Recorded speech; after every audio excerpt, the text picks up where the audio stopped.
Take a seat, please. Welcome.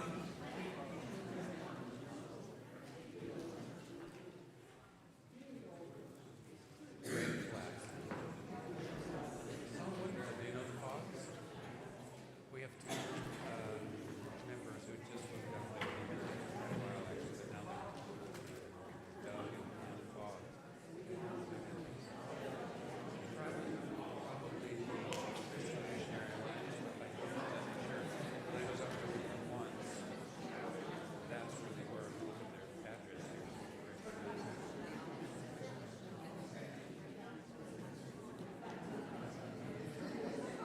Right Beach Road.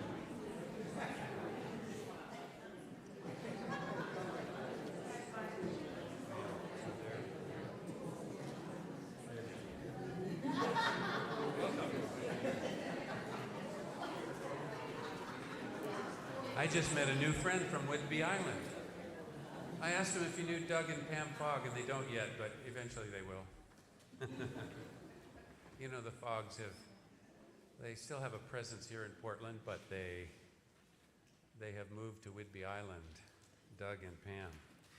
Well, you know that we're celebrating our centennial this year, and the theme of that has been, and continues to be, honoring the past while embracing the future. And to honor the past each month, we hold these, we focus on the historical life of the church by era, almost by decade sometimes. And then to focus on the ongoing and future life of the church, we have these service projects. And I saw a number of you in there building kits for World Vision. That's wonderful. Today we focus on the war years, and I imagine you all were in church and heard a little bit about that. Mike Bays has been a member of the church for a long time, along with his wife Diane, and we are delighted. I can't think of a better person to cover this part of the history of Lake Grove than Mike. We chose him for several reasons. He loves history, he loves the church, and he is a highly decorated, a repeatedly decorated war veteran in the Army. He doesn't like to talk about it, but he's uniquely suited to discuss the impact of the war on people in general, on the church. He has served veterans in his career, has a heart for veterans. He knows what veterans go through. Some of you may have, I know you've all heard of the Purple Heart, as I said it in the announcements earlier today, but you may also have heard of the Combat Infantry Badge. It's a prestigious award given to members of the infantry units that engage in ground combat, and Mike has one of those.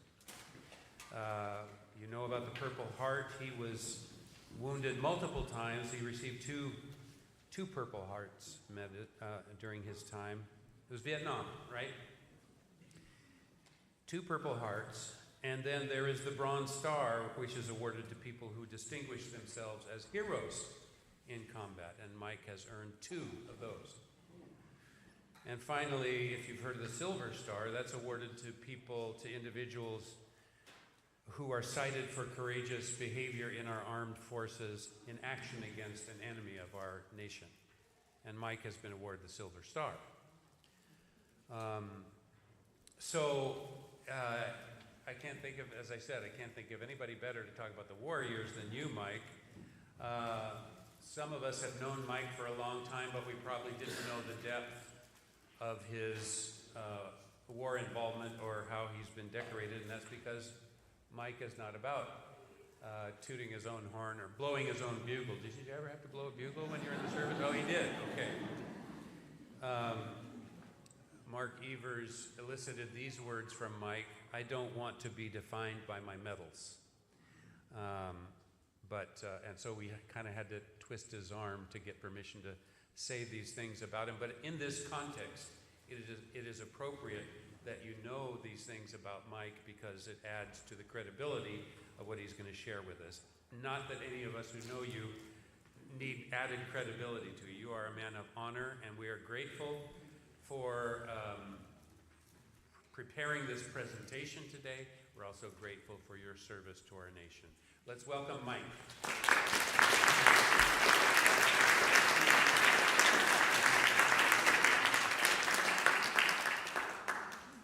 I'm humbled by those kind words. I am really embarrassed. Well, first of all, I just want to say thank you for taking time on a beautiful day at the moment for being with us today. We're going to have some fun. I've done a tremendous amount of research. I could bore you to tears with the number of hours and things I've done. But I could probably right now teach 4 college classes with the material that I've covered. There are just segments of what we're going to be going through today that I could do entire semesters of college on just 1 or 2 of the segments. So we're not going to do that to you. I promise we're going to try to keep it simple, keep it short, get out of here, at least before dinner time. And if you get through listening before I get through talking, you can vote with your feet. I do want to say that I owe a tremendous debt of gratitude to Mark Evers. Mark was the driving force, I think, really behind the Centennial celebration for our church. And he has been absolutely instrumental to me in putting this presentation together. Without him, I couldn't have done it. The poster out there in the hallway is largely there because Mark saw it through, stuck when I couldn't, and made that possible. Melinda Gordon has been a driving force in keeping me on track, making sure I was doing the things that I needed to and meeting the deadlines that the church needed in terms of getting material turned into it. And there are others, undoubtedly, that I owe a huge debt of gratitude to. The pulpit here, Mark, you know a little bit about the history of this pulpit, but the pulpit has been around almost as long as there's been a church at Lake Grove Pres. And while I may not be standing literally on the shoulders of those that came before us in this church, I'm certainly standing behind their pulpit today. So I promised that I would start this with a bang, and I'm not technically savvy. I'm going to hope this works, but you may hear a few announcements before you, but let me see.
Told you I'd start with a bang. Most of you probably recognize that as Fanfare for the Common Man. That song was written in the middle of the war years, in about 1943, by Aaron Copland. And there were a variety of men who had been asked to create fanfare. Most of them created fanfare recognizing military units and special acts of valor. But Aaron Copland saw it differently. And as it says on the poster outside, his comment about the title was that it was the common man and woman who paid the price, did the dirty work of the war and in the army. So in 1939, Germany invaded Poland. On September the 3rd of 1939, Great Britain and France declared war on Germany. And the world was on the brink of a world war for the second time in the 20th century. Now, we like to think right now that the outcome of that war was pretty predictable. But as we go through some of this history today, you're going to discover that the outcome was anything but predictable. There were any number of opportunities when decisions could have been made, battles could have been fought, things could have been done, that we would have an entirely different world today. So we ask ourselves, what was happening in our church in those years? Well, frankly, we were struggling. One of the things that I did was I went through the church session minutes, which are in our archives. They're really interesting. I went through every month of church session meetings from 1937 through 1946. Most of those things are written in longhand, and they're some of them almost illegible. But I really gleaned a tremendous amount of information from that. So one of the things that I learned was that in 1937, the church met, and they, at that time, didn't have a pastor. And they were looking maybe to call a pastor, but they made a decision that, guess what? They didn't have the money to pay for someone. So they continued to have a number of supply pastors. Can you hear okay? Are we okay with volume? Okay, I'm doing about the best I can at the moment here. Anyway, by 1938, I think largely because we became kind of a mission of the Presbytery of Portland, and they were financially supporting our church, the church came up with money to actually pay a pastor. And so our first pastor was William Gearhart, and he was hired for $75 a month. That's $900 a year.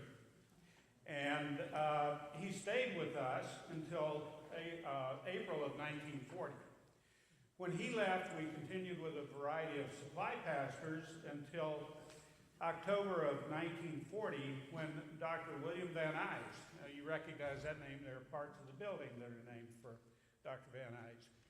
Dr. Van Nuys was called out of retirement to become supply pastor for our church. We bought a lot for very little with Dr. Van Nuys. For that money, he agreed that he would provide Sunday morning services.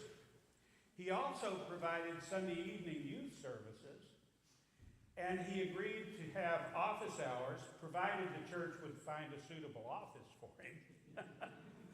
He agreed to provide office hours from 9 to noon, 4 days a week. And then he would do pastoral care and community service in the afternoons. The pay for all of that was the same $75 that we had agreed to pay Pastor Gearhart. Rounded off to today's dollars, that would be about $20,000 in round figures. So, February of 1941, I found in the minutes that the church had a discussion centered around the place of the church in life. Now, in 1941, the world, Europe especially, had been at war. Great Britain had been victim of the Blitzkrieg from the German attacks and bombings, and they were fighting the Battle of Britain. America was still not sure about its place in this war. And so the discussion about the place of church in life was especially problematic. I couldn't find anything specifically about the content of those discussions, but I could kind of read between the lines. I would surmise that some of those questions involved what is the responsibility of a religion, the Christian religion in particular, when it comes to war. What should the position of the church be regarding the war in Europe and potentially another world war. How are local congregations, what is the responsibility regarding events in Europe and potentially another world war? How are local congregations to engage in the prosecution of a war? And should a church even lend its support to a war effort? And then, more closely, individually. Is it right to take up arms in defense of one's country, one's home, values, and beliefs? When faced with unmasked evil and tyranny beyond belief, how should Christians respond? How are we to square acts of war and the teachings of Jesus in our daily lives? How do we live out the values of Christ's Sermon on the Mount and the Beatitudes? How do we love our neighbors as ourselves when faced with these horrible choices? I don't know that we ever really came up with solid answers, and we still struggle with those same questions today, don't we? If you look at the photos that you have in your packet on page 8 and 10, America's response to German aggression was yet to be determined. Surveys were done from 1939 until December the 7th of 1941, asking Americans what should America's response be to the war in Europe. Should we be involved, yes or no? If you look, find my place in my notes here. In May of 1940, 93% of the population said no. Now, Germany was running absolutely almost unchallenged through Europe in those days. 93% of our population said no. It wasn't until September of 1940 that there was majority support for the war in Europe. But there was widespread anti-war activity. Why? Well, you got to remember that World War I hadn't ended that long ago. It was scarcely 20 years. And we had seen what happened to our soldiers, sailors, and even airmen in those days that had been involved in that war. We saw men coming back with injuries beyond belief. We saw the results of mustard gas, and we had thousands upon thousands of World War I veterans that opposed another war in Europe. The other thing that was kind of surprising is, believe it or not, there was a strong support for Nazism in our own country. In 1939, there was a rally held at Madison Square Garden. If you look at, I think, page 11 of your handout, you'll see a couple of photos. The bottom photo is a picture of George Washington flanked on either side by Bunting. If you look at the top of those, you can discern that that is a swastika. That was a pro-America rally sponsored by the Nazi Party in America. That was attended by 20,000 Nazis. Now, I will, in all fairness, tell you that there were 30,000 protesters standing outside Madison Square Garden saying they shouldn't be there and had no right voicing their concerns. But at this time, white nationalists and American first isolationists were all in the mix. There was a belief that we were bounded by two massive oceans on the east and west coast. And the technology was not such that we needed to worry about invasion or attack by a foreign adversary, and that we should stay out of the war. So the nation was deeply divided. Step back to our church. What was happening? Well, Pastor Van Nuys was having to negotiate this landscape.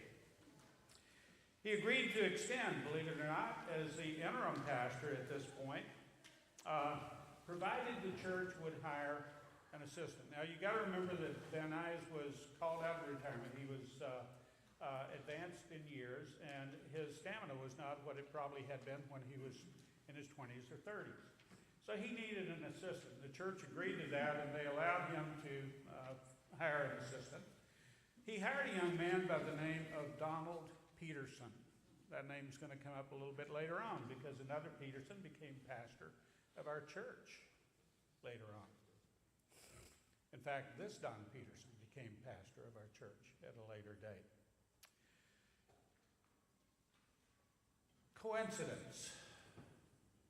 After being hired in December of 1941, Dr. Van Nuys' son, who was on active military duty, had been ordered to report for duty overseas. And Dr. Van Nuys needed to be away to see his son off for duty overseas, so he asked Don Peterson to preach his very first sermon.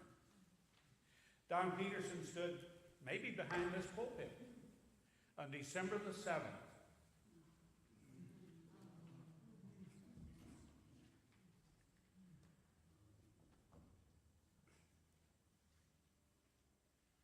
And preached his first sermon as bombs were falling at Pearl Harbor. On December the 8th, 1941, Franklin Delano Roosevelt announced that America had declared war on Japan. 3 days later, we declared war on Germany. And the nation truly, the world truly, was at war. January 1942, if you look at page 13, the nation mobilized immediately. We began seeing posters for things like Victory Gardens, blackouts. The blackouts actually started in 1940 because we were concerned about Germany's bombing attacks on Great Britain. And then the church was also, I found a little blurb, the church was approached by the American Red Cross, wondering if they were if they would be permitted to use the church building as a meeting place for and activities of the Red Cross. So the Red Cross Lake Grove chapter came into being. And the activities, one of the things that was really interesting to me about that was that women in the community and in the church actually would meet weekly here to sew bandages for the Red Cross. The church undoubtedly now, interestingly enough, this past week, there was a Red Cross blood drive in our parking lot. So we continue this association with the Red Cross. But there were other activities with the Red Cross that our church was involved in.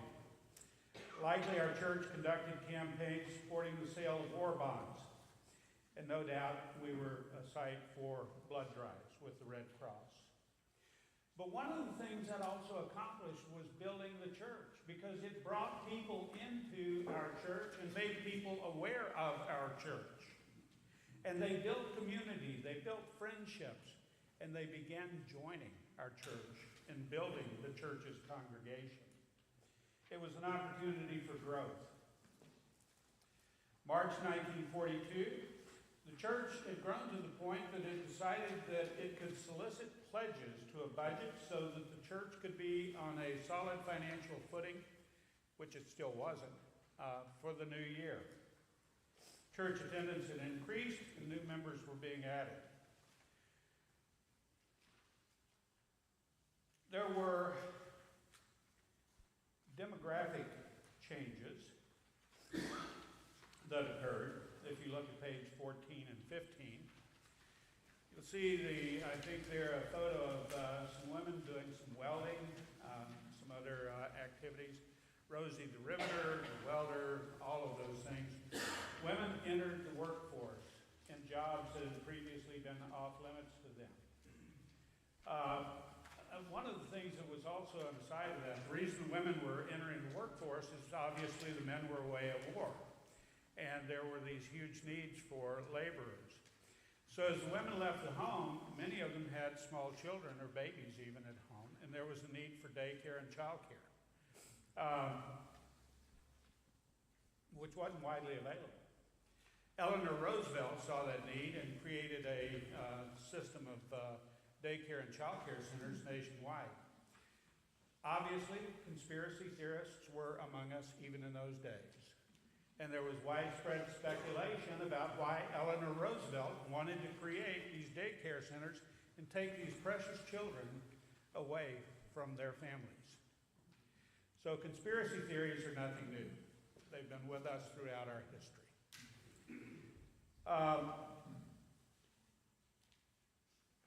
One of the, let me see, the other thing that, what these women were doing was they were actually engaged in building ships. There were, at the peak, about 140,000 people in Portland that were engaged in the shipbuilding industry. Most of you know about blocking on the name of the yeah, well, Kaiser was the shipbuilder, but they built an entire community on the Columbia River that was flooded out later. Danport, that housed a lot of those workers. So we had women coming into the workforce. The other thing that happened was there was a huge influx of African American workers in Oregon for the first time in its history. And the third major demographic change was because in rural Oregon, men had left the fields, there was no one to do the work in the farms. And so we literally were transporting Hispanic families by the trainload to Portland to take place of people in the fields in eastern Oregon. So for the first time in history, Hispanic farm labor exceeded that of non-Hispanics, and it stayed that way throughout the rest of our history. So what kind of ships were being built in Portland and Vancouver? Well, in 1940, Britain gave us the design for a ship called the Liberty ship. Those Liberty ships were built using American mass production technology. And in 4 years, here in Portland, we produced 2,710 ships, which comes down to 3 ships every 2 days. The record for building a ship, a complete ship, from the time the keel was laid until the ship was fully operational. David, you undoubtedly know the answer to that, don't you? 10 days. 10 days to build a complete ship. That record was later broken on the East Coast in another Kaiser shipyard where they were able to accomplish that in 4 days. There were other types of ships that were built during the war years at these Kaiser shipyards. One of those was the transport ships. We also built landing craft tanks. Now that sounds like something you'd see rolling up on the beaches at Normandy, but these were enormous ships capable of carrying vast amounts of war material and food and items necessary for the war effort. Without those, we couldn't have had the buildup that preceded the invasion in Normandy. So those Kaiser built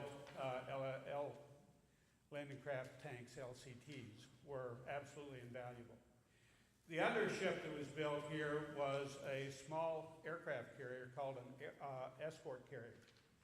Now those became so important, I'm probably going to jump ahead of myself here, but at the peak, the Victory ships that we were building were doing most of the work actually of ferrying food and war material to Great Britain. And those ships were regular victims of German U-boats in the battle for the Atlantic. For the first 2 years of the war, after we entered the war, and even prior to that in 1940, while we were providing ships to Great Britain for Lend-Lease, we were losing, get this, 124 ships or more a month. 124 ships a month. Now each of those ships had a crew of 60 to 70 merchant marines and 30 to 40 Navy personnel who, the ships were lightly armed, they did have cannon fore and aft, and they had communication gear. and the Navy personnel manned the weapons and the communication gear. So every time one of those ships went down, 124 a month, we lost over 100 merchant marines and sailors. I asked which branch of service had the highest casualty rate. Care to guess? It was the merchant marines. 1 in every 26 that served was a casualty.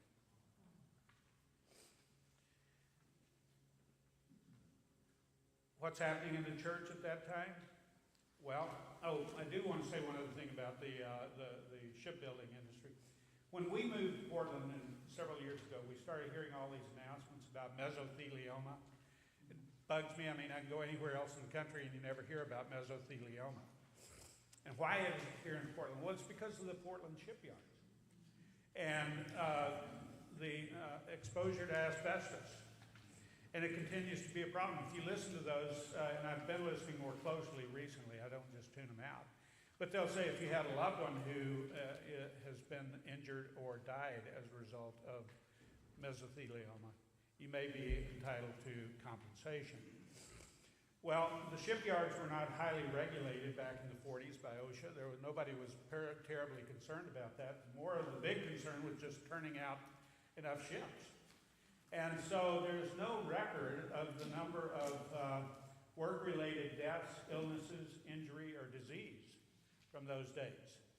So this thing about mesothelioma in Portland is a direct result of the shipyards that existed here in those days.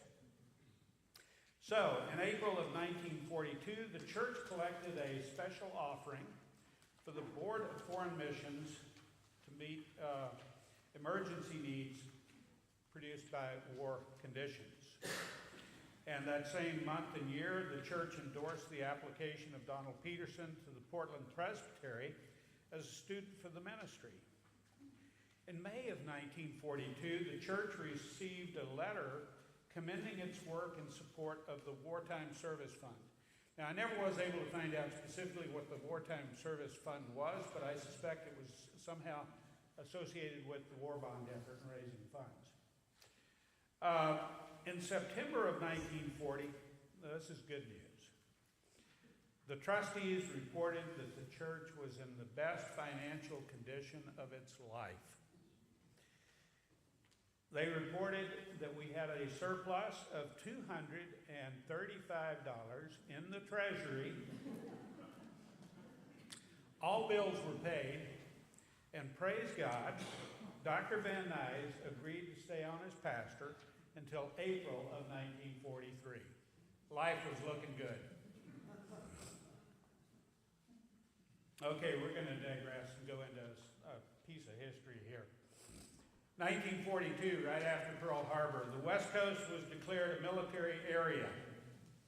On February the 19th, President Roosevelt signed an Executive Order 9066, which gave the U.S. military the authority to exclude persons from military areas on the Pacific coast. That was everything from California to the border in Canada. Earlier on January the 5th, the War Department had reclassified Japanese Americans from draft eligible to enemy aliens. 120,000 of our fellow citizens were removed forcibly from their homes. Portland's Japanese population was placed in the stockyards, which is now where we have the Expo Center. And they stayed there for 4 months, waiting movement to internment camps further east. There was a call to do the same thing to the German and Italian populations, but only the Japanese suffered that fate. We can speculate why. Obviously, prejudice played a huge part of that. Hatred, racial discrimination, white supremacy. We could speculate endlessly. But discrimination against non-white citizens has been and continues to be a part of our basic DNA in a democratic society that we need to work on today. After Pearl Harbor, there were obviously things that went wrong that created a situation where we were at risk, and there was legitimate reason to be concerned. Because after Pearl Harbor, the U.S. absolutely had nothing standing in the way of Japanese invasion. The Imperial Navy, when they attacked Pearl Harbor, didn't intend to just destroy battleships. In fact, that wasn't their target. Their target was our carrier fleet. But our carrier fleet, as luck would have it, had been delayed in returning to Pearl Harbor by a storm. And the carriers didn't arrive back at Pearl until December the 8th. Had Japan been able to attack those carriers at Pearl Harbor, we might very well be looking at a totally different outcome of that war. Another one of those turning points.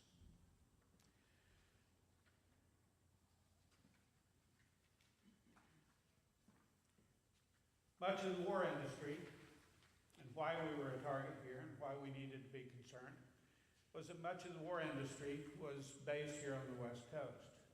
The ships and aircraft were being built from California to Seattle, and industry on the West Coast made us a prime target.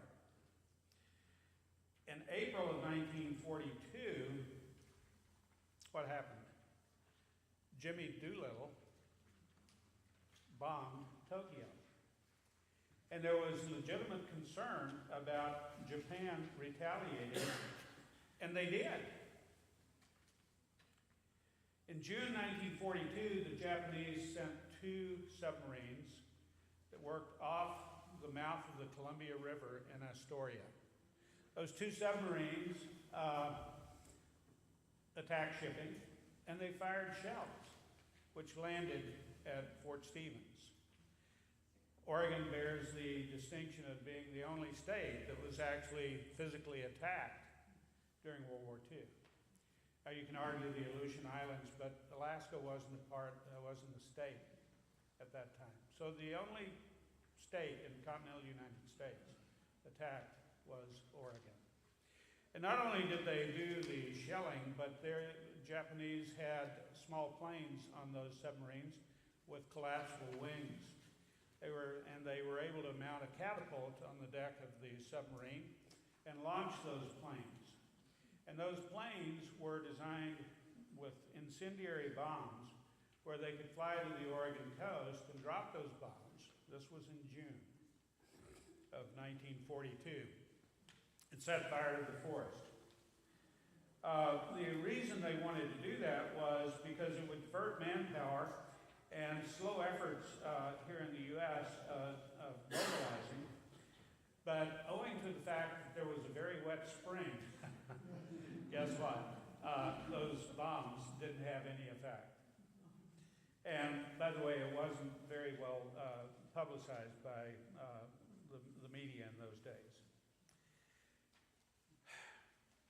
1943.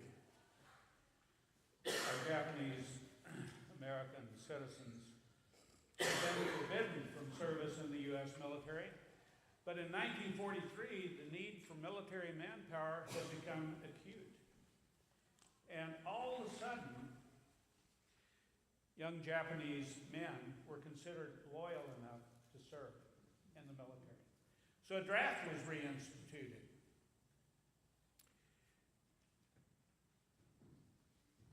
There was an all-Japanese unit that was created, the Go for Broke 442. Any of you heard of that?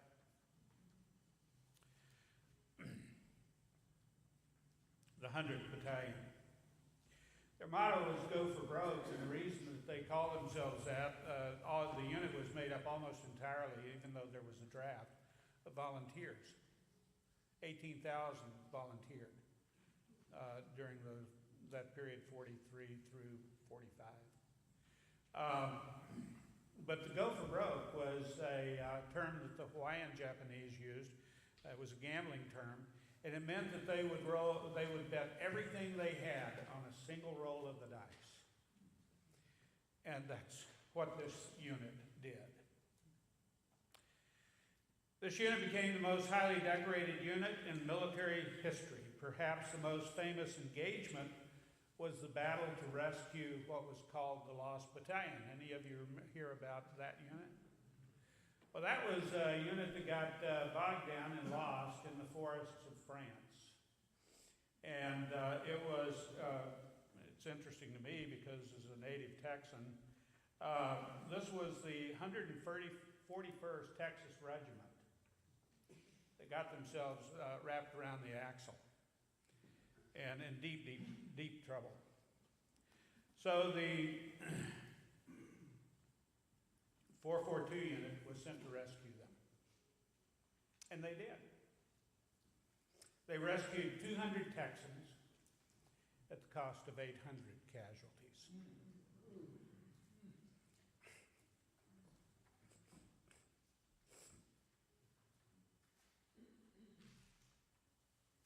When asked later, one of the men who fought in that battle, Fred Shosaki, described the event as simply Americans rescuing our fellow Americans. The tally for the 442 unit, 18,000 second-generation Japanese Americans served. They received 14,000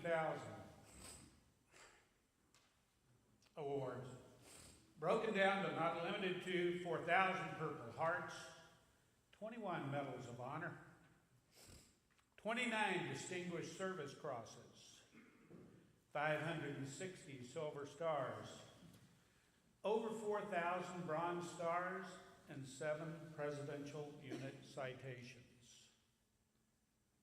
I knew and served while I was with the VA with one of the men who had been in the 442 unit, TK Miyamoto. I first met him in Waco when I was training as a hospital director. He was the associate director, and I later met him at Roseburg, Oregon, where he was the hospital director at the VA there. He was, and I think most of you will understand what I'm saying, he was the Bob Sanders of the Roseburg Hospital. There was never anybody who was ever any more deeply loved. And I met many of these men that served in that unit at gravesides for their fellow soldiers. They were honorable, decent, wonderful people, and it was my privilege.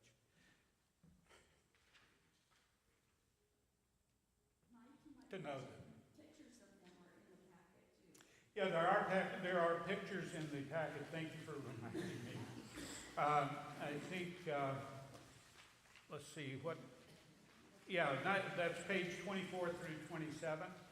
Thank you.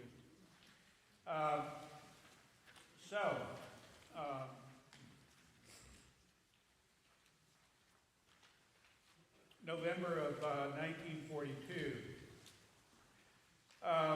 There was a Thanksgiving joint meeting at the Lake Oswego clubhouse with the Congregational Methodist Church, the Episcopalian churches of Lake Grove and Lake Oswego, along with the Lake Grove Presbyterian Church. And Lake Grove Presbyterian Church furnished the music for that event.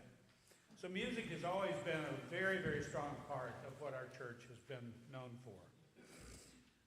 Speaking of music, again, the Aaron Copeland piece, Fanfare for the Common Man, celebrating the fact that it was the common man who, after all, was doing the dirty work of the war in the Army.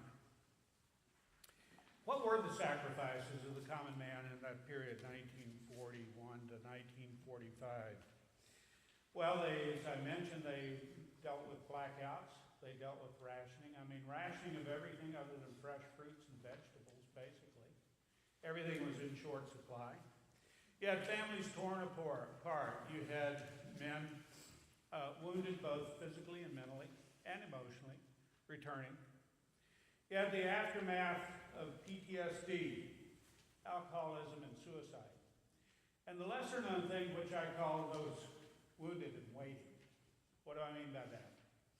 That's the parents, the mothers, the fathers, the brothers, the sisters, the sons and daughters of men who served in the military. Think about this. Your loved one is away in the military. They didn't have all the stuff that we do now with social media. You couldn't reach out. You didn't know what was happening. to your loved one for weeks, months, sometimes years. And you dreaded every knock at the door. Why? Because you were going to get one of these. Telegrams. These things are absolutely stone cold. But if you had a loved one who was injured in that war, you got a telegram. This one was ours. Secretary of the Army has asked me to inform you that your son, First Lieutenant Michael Bays, was wounded in action. And then it goes on to describe the wounds and tell them that I was in great spirits and receiving wonderful medical care. That was it. And then you would get, every few days, another telegram. And you didn't know when that telegram came, if it was going to bear good news or bad news. So the post-traumatic stress of families left, wounded and waiting, was equal to or greater than that of our soldiers, sailors, airmen, and Marines. So that was the price. That was the sacrifice. If you look at page 18 in your packet, you'll see an ad, I think it's for Safeway store. And it kind of gives you an idea of what things cost in those years. In March of 1943, there was a special fellowship and prayers for men from Lake Grove who had gone into the armed forces of our country. Page 16 and 17 of your packet is a photo of Norman Rockwell's The Four Freedoms. Those Four Freedoms, that series of photos, was based on a speech that Franklin Delano Roosevelt had delivered in 1941. And using those photos, Norman Rockwell, between 1943 and 1945, we raised, it was $133 million for the war effort. Round that up to current dollars, and it's in the billions, just on those four photos. By the way, I want to say something. Bill Brewer was telling me with regard to our fellow citizens that were in internment camps. His family farmed in eastern Oregon in those days, and apparently, Bill, Japanese Americans were able to get release from the internment camps to come do farm labor in eastern Oregon, and a lot of those, a lot of people did that. Is that? Yeah, that was. I didn't know that until Bill told me that. So back to the life of the church. In September of 1943, the chaplain of the Vancouver Barracks was invited to represent the armed forces at the annual World Communion Sunday. In December of 1943, and some of you may know more about this than I do. I didn't get any other than Mr. Francis was the name I got. Was hired as the director of Lake Grove choirs for the grand total of $25 a month. And that's the first notice that I have of a paid choir director in Lake Grove history. February of 1944, the church acquired property for the church manse. Well, what is a manse? It's a parsonage, a house for the pastor, that adjoined the church property on the northwest corner of the church. The purchase price for that home, I like this. I'd like to buy that today. It was $3,750 for that building. We paid 5% interest, and the payments were $40 a month. So the church session reported sustained growth in all areas of church life in March 1944. In February 1944, Pastor William Lindsay was called, and he and his assistant Evelyn Blodgett were installed in our church. June 6th, 1944, the D-Day invasion of Germany, or of Normandy. And that is another one of those turning points. Diane and I were just at Omaha Beach last fall. And it was an experience that I can only hope each of you have. But I can also tell you that had decisions been made earlier and in a different way, for example, had Ronald been able to actually carry out his plan to reinforce the Atlantic Wall, had he been free to move his panzer units in support of the bunkers that did exist, only a fraction of the bunkers actually ever even got built. And most of those didn't have the gun emplacements and the size guns that they were supposed to have. They never got delivered. And those bunkers were occupied by what Germans call stationary soldiers. Those were men who were disabled for some reason, actually not considered draft eligible. They could go sit in the bunker, but they were not the crack top troops of the German Wehrmacht. Okay? And I know I mispronounced that word. But had any of those things changed, the landing at Normandy could have gone totally differently. Another turning point of the war. May. Mike, Yeah. I'm just mindful that Betty Nouse is here, and I remember Woody Nouse, one of our own, Yeah. telling me how he was on the second day of the Normandy invasion. Oh, wow. So there's a piece of labor in the war. Yeah. Yeah. Yes. You want to tell us? No, Dad never really liked to talk about it. Yeah. We pressed him through the years, just between the great-grandkids. Oh, tell us about this. And he just said, no, there's really nothing I want to say about it. So he's very proud of that. And again, that goes back to that PTSD thing. So many veterans, in my experience, refuse to talk about their war experiences. And all of us, to my knowledge, when we do get emotional. So, D-Day invasion of Normandy, June the 6th. On May the 5th, 1945, a young pastor took his wife and 5 children for a picnic down in Bly, Oregon. While they were there, the children began playing. They found a balloon kind of suspended up in a tree. And they started trying to free that balloon. Well, unknown to them, attached to that balloon was a bomb. It was a Japanese balloon bomb. Bomb went off and killed the young pregnant wife and the children.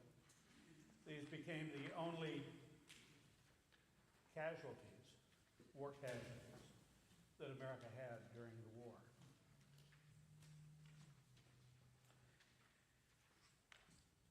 May the 7th, 1945, Germany surrenders.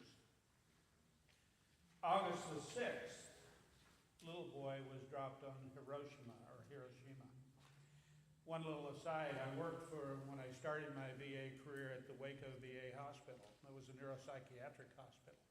One of the patients that I met at that hospital was the bombardier on the plane that dropped the bomb on Hiroshima. And the mental anguish that he experienced for the actions that he took, he never got over. And I can't blame him.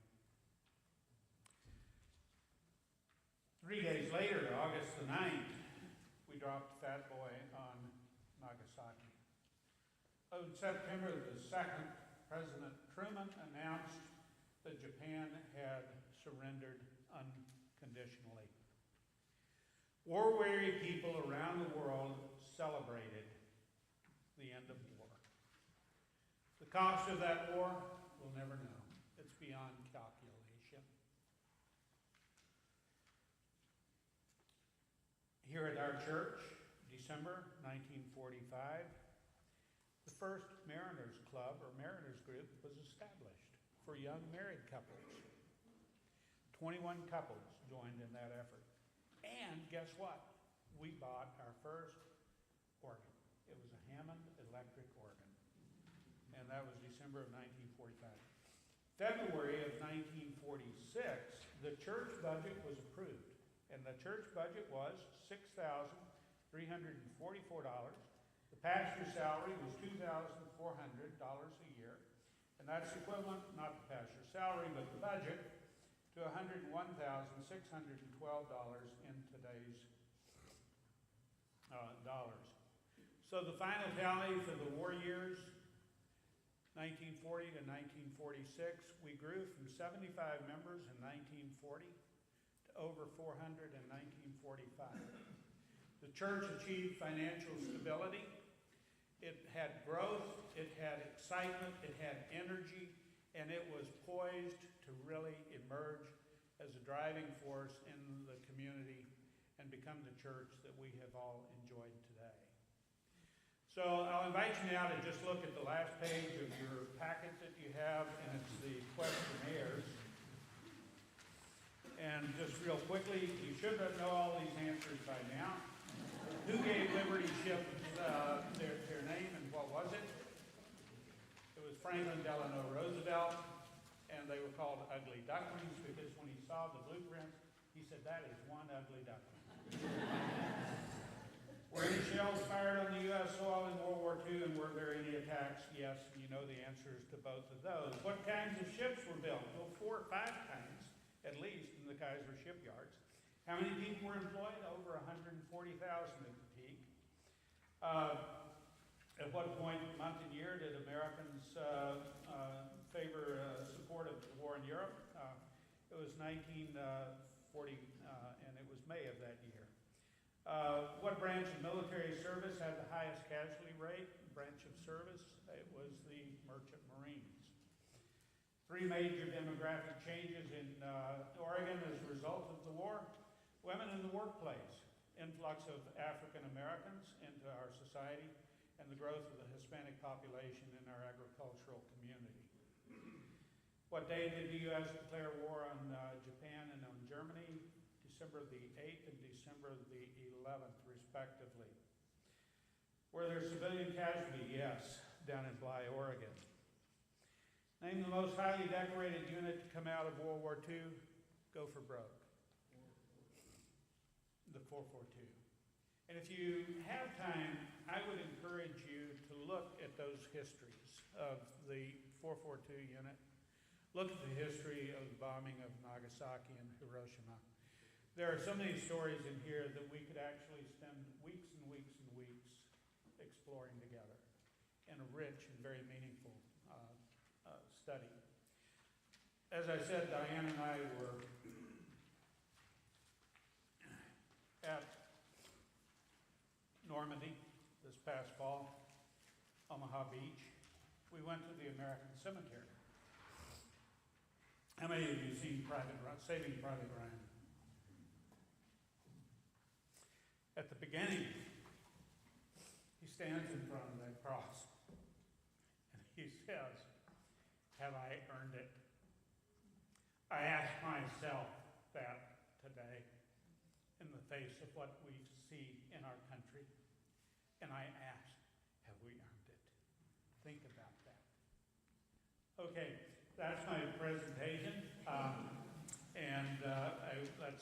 If any of you have questions you want to explore, you're welcome to hang around and do that, but please feel free to leave. I appreciate your attendance.